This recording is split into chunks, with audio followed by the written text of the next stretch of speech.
Tower cranes are essential pieces of equipment used in the construction industry.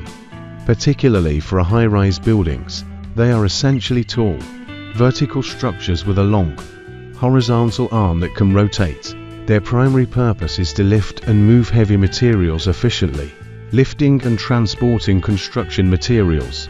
This includes steel beams, concrete, bricks, and other heavy components. Placing prefabricated components. Tower cranes are used to position large, pre-assembled sections of buildings into place. Assembling reinforced concrete structures.